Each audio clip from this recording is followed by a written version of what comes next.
నమస్తే, నేను మీ కుప్ప పద్మిని. ఇన్నాళ్ళు మీ సపోర్ట్ ని నాకు అందిస్తూ, మీ ప్రేమని నాకు అందిస్తున్న ప్రతి ఒక్కరికి కృతజ్ఞతలు. ఇప్పుడు చూడబోతున్న ఈ వీడియో కూడా ఖచ్చితంగా మీకు ఉపయోగపడుతుంది.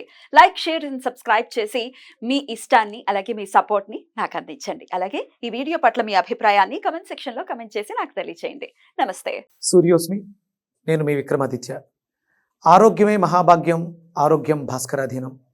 ఆదివారం మద్యం, మాంసం, మైదనం వద్దు, ఆరోగ్యం ఐశ్వర్యం వద్దు. మీరు ఆచరించండి, 10 మందిని ఆచరింపచేయండి. ఆచరించండి, ఆరోగ్యవంతులుగా ఉండండి. ఆచరించండి, ఐశ్వర్యవంతులు కండి. ఆచరించండి, ఆనందంగా జీవించండి. సూర్యోస్మి. జ్యోతిష్య శాస్త్రం ఒక అద్భుతం. వేదాంగమైన జ్యోతిష్య శాస్త్రం అనేటువంటిది మానవ జీవన గమనానికి ఒక వరం. జ్యోతిష్య శాస్త్రం నీ జీవితంలో వెలుగునింపే ఒక భాష. ఆ భాష నీకు అర్థమైతే ప్రకృతి నీతో మాట్లాడుతుంది. అస్ట్రాలజీ నేర్చుకోవాలి అనుకునే వారికి అద్భుత అవకాశం. మురళీధర శర్మ గారి అస్ట్రాలజీ క్లాసెస్ అతి త్వరలో మొదలు కాబోతున్నాయి. 100% జాబ్ గ్యారంటీ. వివరాల కొరకు సంప్రదించండి. నమస్తే, వెల్కమ్ టు అవర్ ఛానల్. నేను పద్మిని. ప్రస్తుతంతో పాటు ప్రముఖ ఆధ్యాత్మికవేత్త, సూర్య ఉపాసకులు, sun spiritual society founder Vikramaditya garu మనతో పాటు ఉన్నారు. మాట్లాడదాం సార్. నమస్తే సార్. సూర్యోస్మి తల్లి. సార్ 12 రాసులు, 12 జ్యోతిర్లింగాలు, ఏమైనా సంబంధం ఉందా ఈ రెండింటికి? అదేనమ్మా, ఇప్పుడు రాసులు 15 ఉండొచ్చు, లేకపోతే జ్యోతిర్లింగాలు 12 ఉండొచ్చు, 18 ఉండొచ్చు, 15 ఉండొచ్చు. ఎందుకు ఉన్నాయి? ఏమైనా ఉందా? ఉంది కాబట్టే అది మన కుటుంబ సభ్యులకు తెలియాలని అంటే చాలా తక్కువగా దీని గురించి తెలిసిన వాళ్ళు చాలా తక్కువ మంది ఉన్నారు. నేను ఈ మధ్య నేను ఎక్కడికి వెళ్ళాను? రామేశ్వరం. ఎందుకు వెళ్ళాను? రామేశ్వరం ఎందుకు వెళ్ళాను? మీరే చెప్పాలి. ఊరికే వెళ్ళానని అన్నారు, వెళ్ళాలనిపించి వెళ్ళానని అన్నారు. అంతే. అంటే ఈ రీసెర్చ్ లో మనకి 12 రాసులు, 12 జ్యోతిర్లింగాలు, 12 ఆదిత్యులు. అంటే దీని మీద ఉన్నటువంటి అనుసంధానం ఏదైతే ఉందో అది విపరీతమైనటువంటి శక్తి కలిగి ఉంది, నడుస్తుంది, నడిపిస్తుంది. అందుకనే అంత సడన్ గా రామేశ్వర ప్రయాణం అనేది పెట్టుకోవడం జరిగింది. తెలిసిన వెంటనే ఇమీడియట్ గా, అంటే అంత ఈజీ కాదు రామేశ్వరం. అంత ఈజీ ఏం కాదు. నేను కాశీ ఇలా అనుకుంటే అలా వెళ్ళిపోయేవాడిని. నేను వెళ్తున్నానమ్మా. నాకు అంటే మన తలరాతలు, ఇప్పుడు నేను మేషరాశిలో పుట్టాను, నా తలరాత మార్చుకోవాలంటే అది ఎక్కడుంది, దానికి స్క్రిప్ట్ ఎక్కడుంది అంటే రామేశ్వరంలో. ఈశ్వరుడు పాదాల చెంతనుందా? రామతీర్థం. అంతే అంతే. ఆయన చెంతనే ఉంది. ఆ ఈశ్వరుడే సృష్టి స్థితి లయకారకుడైనటువంటి ఆయన చేతిలోనే ఉంది. అంటే ఏమిటి, మేషరాశి వాళ్ళు రామేశ్వరం వెళ్ళాలి. ఇప్పుడు చూడండి, ఒక ఆలోచించండి. మనకు 18 శక్తి పెట్టారు, 12 జ్యోతిర్లింగాలు. అంటే శివాలయాలు మనకి చాలా ఉన్నాయి, కానీ ఈ 12 జ్యోతిర్లింగాలుగా. అంటే జ్యోతి అంటే ఏంటి? మళ్ళీ వెలుగు, జ్ఞానం, జ్యోతి. మనకి అంటే జ్యోతిష్యం మీకు ఏం చూపిస్తుంది అంటే దారిని చూపిస్తుంది, దారిని అద్భుతంగా చూపిస్తుంది. ఇక్కడ మనం ఈ 12 రాసులకి సంబంధించి నాకు తెలిసి తెలుగులో మనం ఫస్ట్ వీడియో జ్యోతిర్లింగాలకు సంబంధించి ఎప్పటిదాకా ఎప్పుడు మాట్లాడలేదు. అంటే ప్రతి వాళ్ళకి సంబంధించి, ప్రతి జాతకానికి సంబంధించిన ఒక చిట్ట ఒక్కొక్క చోట చూడండి, ప్రాణం చిలకలో ఉంది అన్నట్టుగా మేషరాశి వాళ్ళ భవిష్యత్తు, ఉజ్వల భవిష్యత్తు రామేశ్వరంలో ఉంది. ఎంత కాన్ఫిడెంట్ గా చెప్తున్నారు? ఎంత వరకు ఇది ఖచ్చితంగా నమ్మచ్చు అని అంటే ఏం చెప్తారు? ఊరికే అంటే పరమేశ్వరుడు దయాళువై మన అభ్యున్నతి కోసం అద్భుతమైనటువంటి క్షేత్రాన్ని, ఇప్పుడు రాముల వారు అక్కడ ఆయన రావణాసురుడి సంహారం, సీతాదేవిని తెచ్చుకోవడం ఇవన్నీ జరిగింది. అక్కడ ఎందుకు దేవాలయాన్ని ప్రతిష్ఠించాలనిపించింది? బ్రహ్మహత్యా పాతకం. ఇప్పుడు రావణాసురుడు బ్రాహ్మణుడు, ఖచ్చితంగా హత్యాపాతకం అంటుకోకుండా అక్కడ లింగాన్ని ప్రతిష్ఠించారు. అప్పుడు ఎందుకు చేయాలి? వెళ్ళి వచ్చి రాజ్యం చేసేటప్పుడు ఎప్పుడో వచ్చి మళ్ళీ చేయొచ్చు కదా? కాదు. అంటే మన భారతదేశంలో ప్రతిదానికి కూడా ప్రాంతాలకు ఉన్నటువంటి వైశిష్ట్యతని అనుసరించి అక్కడ ఉన్నటువంటి ఎనర్జీస్ని బేస్ చేసుకుని, ఇది కేవలం రాముడు తరించడం కోసమే, తను చేసినటువంటి బ్రహ్మహత్యా పాతకాన్ని తుడుచుకోవడం కోసమే అయితే 10 మందికి తెలియాల్సిన అవసరం లేదు, మనకి ఎవరికి చెప్పాల్సిన అవసరం లేదు. కానీ ఇది అంటే యుగాలు మారిన తర్వాత కలియుగంలో కలి మాయ నుంచి మనం బయటపడటానికి, మనల్ని ఆ చీకటిలోంచి వెలుగులోకి నడిపించడం కోసం ఒక్కొక్కరు ఒక్కొక్క నక్షత్రంలో, ఒక్కొక్క పాదంలో, ఒక్కొక్క రాశిలో జన్మ తీసుకుంటూ ఉంటాం. దానన్నిటికీ దారి చూపించేది ఈ జ్యోతిర్లింగాలే. సో ఈ 3 నక్షత్రాల వాళ్ళు వెళ్ళాలి ఆబ్వియస్ గా, అంతేనా? అశ్వని, భరణి, కృతిక, ఒకటో పాదం వాళ్ళు. సో పాదాలు అవి తెలియని వాళ్ళైనా కృత్తిక ఒకవేళ అందుకనే ఎలా? మళ్ళీ ఇక్కడ దయాలుగా కూడా ఆలోచించి ఆ. చూచేలోల ఆ. నక్షత్రాలకి పేరు పేర్లు బట్టి అక్షరాలు. మీకు వచ్చినటువంటి నామకరణం. ఊరికే మీ పేరు పద్మిని కాదు, అంటే ఇప్పుడు మీకు నక్షత్రం తెలుసు కాబట్టి పద్మిని అని పెట్టారు. ఆ సమయానికి అక్కడ ఉన్న వాళ్ళలో ఆ స్ఫురణ పెద్దవాళ్ళలో, అంటే పూర్వం రోజుల్లో ఈ రాసుకోవటాలు అవి తెలియదు, రాసుకునేవారు కాదు. ఎవరో వస్తారు ఆ సమయానికి ఉన్నటువంటి గ్రహస్థితిని అనుసరించి ఈ పేరు ఈ వీళ్ళకి పెడితే అది గుర్తుగా ఉంటుంది అని పెట్టడం కూడా జరిగింది. అంటే భగవంతుడి సూచనే మనకు పెట్టే ప్రతి పేరు. తినేవాడి పేరు రాసి ఉంటుంది అన్నట్టుగా ఆ పేరు కూడా మీకు ఆ విశిష్టతని తీసుకొస్తుంది. సరే మరి నక్షత్రం తెలియని వాళ్ళైతే ఏ రాసో తెలీదు, అక్షరాలని బట్టి అయితే ఎవరెవరు సార్? నామ నక్షత్రాలు మనం తీసుకుంటే చూ చే చోళ, ఇది అశ్విని 4 పాదాల వరకు వస్తుంది.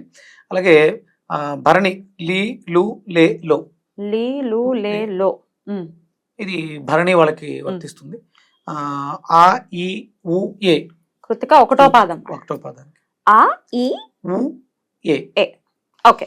ఈ నామ నక్షత్రాలు కలిగిన వాళ్ళు మనం కంపల్సరీ, అంటే మిగతా వాళ్ళు వెళ్ళక్కర్లేదు దాకా వీళ్ళు కంపల్సరీ. అంటే మన జీవితం ఇబ్బందిగా ఉంది, ఎంత చేసినా, అంటే ఎన్ని పూజలు వ్రతాలు చేసినా ఎక్కడో ఇంకా మనకి వెలితి కనిపిస్తుంది అన్నప్పుడు రామేశ్వరం వెళ్ళి అక్కడ ఉన్నటువంటి ఇసుకని తీసుకుని ఇంటికి వచ్చి తర్వాత దీన్ని తీసుకెళ్ళి మనం కాశీలో కలపడం అనేది, గంగా నదిలో కలపడం అనేది ఎన్నాళ్లలోపు అంటే ఇప్పుడు 1 సంవత్సరం సూర్యుడు ఒక రాశి నుంచి మారుతూ సంవత్సరంలో మళ్ళీ తిరిగి వచ్చే లోపు ఈ ప్రయాణాన్ని పూర్తి చేయాలి, కాశీ రామేశ్వర ప్రయాణాలు. అంటే ఇక్కడ మనం అంతా కూడా ప్రతిదీ కూడా సూర్య సంబంధితమయ్యే ఉంటుంది. మీరు మనసులో సంకల్పించుకోండి అమ్మా, కరెక్ట్ గా మేషరాశిలో ఆయన సంక్రమణం ఏప్రిల్లో జరుగుతుంది. ప్రతి నెలలోనూ ఆయన సంక్రమణాలు చేస్తూ ఉంటాడు. అందుకని ఆయా రాశుల వాళ్ళకి అప్పుడు ఆ యోగాన్ని ఇస్తూ ఉంటాడు. ఆయన మేషంలో ఉచ్చ స్థితిలో ఉంటాడు రవి. నేను చాలా గర్వంగా చెప్తాను, నేను చాలా మంది జాతకాలు చూశాను, విపరీతమైనటువంటి ఉచ్చ స్థితి. అంటే ఇప్పుడు నేను సూర్యోపాసన చేస్తాను, ఎంత గర్వంగా ఫీల్ అయినంటే రామేశ్వరంలో మనకి ఏం తెలుసు, భాష కాదు. ఒక ఎస్ఐ గారు నాకు అక్కడ మొత్తం అన్ని, ఆయన పేరు నల్లస్వామి, అకామిడేషన్ కానీ వెహికల్ కానీ దర్శనాలు కానీ ఇవన్నీ ప్రోటోకాల్లో చేయించారంటే కారణం ఎవరు? సూర్యనారాయణమూర్తి. అందరికంటే మనకు కావాల్సినవన్నీ మనం సంకల్పించు నీదే భారం. సో కష్టాలున్నాయి, ఈ కష్టమా ఆ కష్టమా ఇవన్నీ వదిలేసేయండి. ఒక్కసారి మేషరాశి వారు ఖచ్చితంగా, అలాగే నామ నక్షత్రాలు అక్షరాలకు సంబంధించి కూడా చెప్పారు కాబట్టి ఖచ్చితంగా వెళ్ళి తీరండి అని చెప్తున్నారు. మేషరాశి, మేష లగ్నం ఇంకా పవర్ఫుల్. లగ్నం ఇంకా పవర్ఫుల్, ఎందుకంటే తనువు శరీరము ఇవన్నీ కూడా దాంట్లో వస్తాయి, మనసుకు సంబంధించి అక్యురేట్ గా. ఇంకా అంటే మరి వృషభ రాశి వాళ్ళు వెళ్ళొద్దా అంటే వెళ్ళాలి. ఎందుకు వెళ్ళాలి అంటే వృషభానికి మేషం ఏమవుతుంది, వ్యయస్థానం అవుతుంది. వ్యయం మనకి మోక్షం, ఇంకా జాలి జీవితం అనుకున్నా ఖచ్చితంగా వెళ్ళాలి. అంటే ఇప్పుడు ఈ దుర్భరమైనటువంటి జీవితాలు వద్దు అనుకున్నప్పుడు అందుకని వేయాలి. అలాంటి మరి మిథున వాళ్ళకి అక్కర్లేదా? మేషం ఏమవుతుంది, లాభం. అందరూ బాగా లాక్ చేశారు, అంటే శాస్త్రం చెప్పిందమ్మా. కరెక్ట్. ఇప్పుడు అంటే 12 జ్యోతిర్లింగాల్ని మన తనువు, మన శ్వాస ఆగిపోయే లోపు చూడగలిగితే, చూస్తే ఈ జీవితానికి, ఈ జన్మకి సార్థకత ఏర్పడుతుంది. ఊరికే ఆ పరమేశ్వరుడు మన కోసం అక్కడ రూపాన్ని తీసుకోలేదు. అది ఎంత విచిత్రంగా ఉంటుంది. ఆయన వాయువేగడు కదా హనుమంతుల వారు. రాముల వారు పంపించారు, ఇది హిమాలయాల నుంచి ఒక అద్భుతమైనటువంటి శిల్పాన్ని తీసుకొచ్చి అక్కడ శివలింగాన్ని ప్రతిష్ఠించాలని. ఆయన సమయం లేట్ అయిపోవడం ఏంటి, ఆయనకి లేట్ అయిందా? ఆంజనేయ స్వామి వారు రావట్లేదని సీతాదేవి అక్కడ ఉన్నటువంటి ఇసుకతోటి సైకత లింగాన్ని తయారు చేసి పెట్టేసింది. అదేంటి, ఒక పెద్ద లింగాన్ని పెట్టాలి అనుకున్నప్పుడు ఆయన వాయువేగం కదా. అసలు సంజీవిని ఇలా వెళ్ళి అలా తీసుకొని వచ్చారు కదా, అలా తెచ్చిన వాడికి ఇదెందుకు లేట్ అయింది అంటే ఇక్కడ భగవంతుడి యొక్క సంకల్పం ఎంత గొప్పది. మనం ఇసుకని తీసుకుంటున్నాం, అక్కడ ఆ ఇసుకని తీసుకొచ్చి గంగా నదిలో కలుపుతున్నాం. ఇక్కడ గంగను పట్టుకెళ్ళి అక్కడ స్వామి వారికి అభిషేకం. వాటింటికి ఏంటి సంబంధం, అద్భుతమైనటువంటి సంబంధం. మీకు జాతక దోషాల్లో అంటే మనం ఇంకొక ఎపిసోడ్లో మాట్లాడదాం. కాశీలో మనం చూడని ఇంకొక దేవాలయం ఉంది, అక్కడికి వెళ్ళాలి. నెక్స్ట్ ఎపిసోడ్ లో అయితే నెక్స్ట్ ఎపిసోడ్ లో చూడొచ్చు తప్పకుండా. అయితే మేషరాశి గురించి చెప్పారు, మరి వృషభ రాశి గురించి మనం అన్ని రాసుల గురించి ఒక్కొక్క రాశి గురించి సపరేట్ గా చెప్తారా? ఇక్కడే చెప్పేస్తా. మరి మంత్రం చెప్పాలిగా. మంత్రం కూడా ఉంటుందా? చెప్పండి సార్. డెఫినెట్లీ చెప్పండి.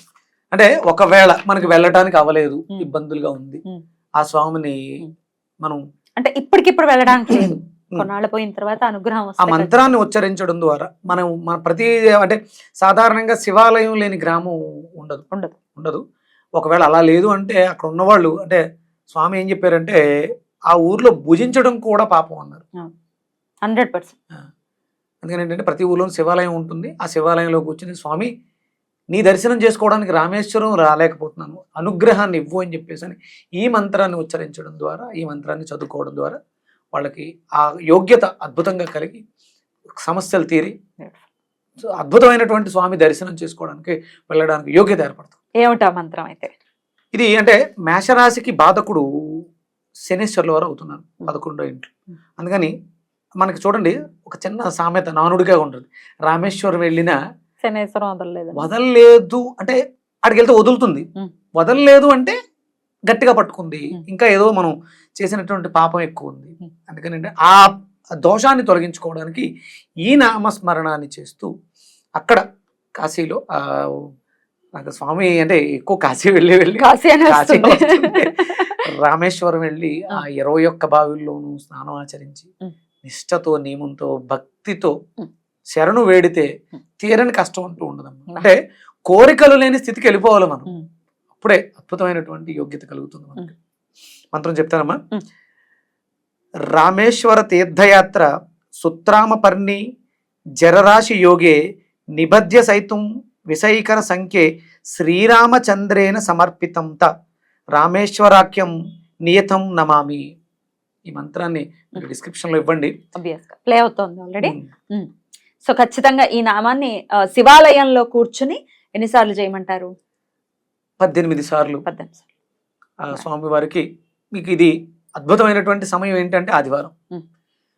హిందువు భారతదేశంలో ఉన్నాం, హిందువు అనే వాళ్ళందరూ కూడా ఆదివారాలు ఎక్కడ ఉండాలమ్మా? శివాలయంలో ఉండాలి. ఎందుకంటే మనకి సూర్యనారాయణమూర్తి ఆలయాలు చాలా తక్కువగా ఉన్నాయి, అక్కడ అందరం అరసవెల్లి వెళ్ళలేము. అందరం ఇప్పుడు మనకి చిక్కవరంలో ప్రతి ఆదివారం అన్నదానం జరుగుతుంది, మొదలు పెట్టారు, మొన్న మాఘమాసంలో మొదలు పెట్టారు.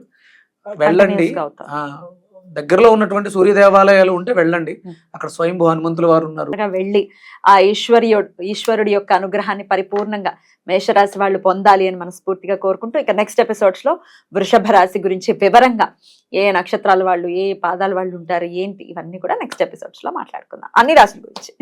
థ్యాంక్ యూ సార్, నమస్తే. సూర్యస్మిత.